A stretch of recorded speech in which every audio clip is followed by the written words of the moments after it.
Viens, je te montrerai l'épouse, la femme de l'agneau, Apocalypse 21, 9. Ceux qui répondent enfin au dessein suprême et aux aspirations les plus profondes de Dieu appartiennent à une confrérie qui a vu la valeur de la personne de Christ. D'après moi, c'est ce que signifie l'épouse de l'agneau. L'apôtre Pierre l'exprime de la manière suivante. C'est donc pour vous qui croyez qu'elle a ce prix, un Pierre de 7. Une ancienne version de la Bible dit « Il est précieux si nous avons compris combien Christ est précieux, alors il deviendra l'objet suprême de nos aspirations. » Et ce trésor inestimable a été forgé intérieurement. À vrai dire, le Seigneur a vu cette valeur dans son Église. Christ a aimé l'Église et s'est livré lui-même pour elle. Éphésiens 5, 25. Elle a la valeur d'une perle de grand prix. Mais d'une manière ou d'une autre, l'inverse est tout aussi vrai pour ces gens. Ils ont acquis une telle appréciation de son amour pour eux qu'ils se sont attachés à lui au point de s'abandonner totalement entre ses bras. C'est pourquoi tout quitter pour l'être que l'on chérit, c'est la loi céleste du mariage, se résume à la chose suivante. Une prise de conscience si forte de l'excellence de la personne de Christ que tout est pour lui sans réserve aucune.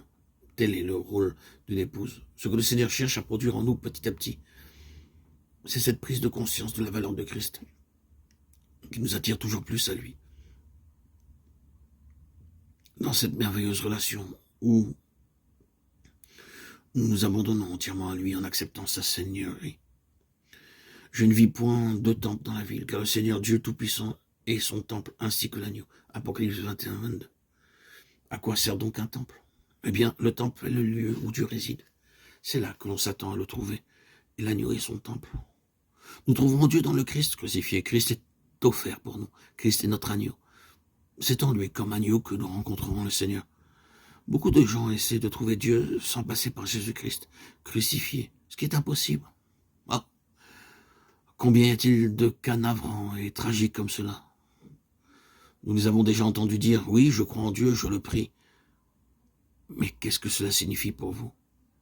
Oh, ma foi, il est très important pour moi de croire en l'existence de Dieu. Cela m'aide à penser à lui. Mais quels en sont les effets sur votre caractère? Cela se traduit-il par une victoire sur le péché? Et cela débouche-t-il sur le salut? Mais vous êtes en train de me parler de choses que j'ignore complètement.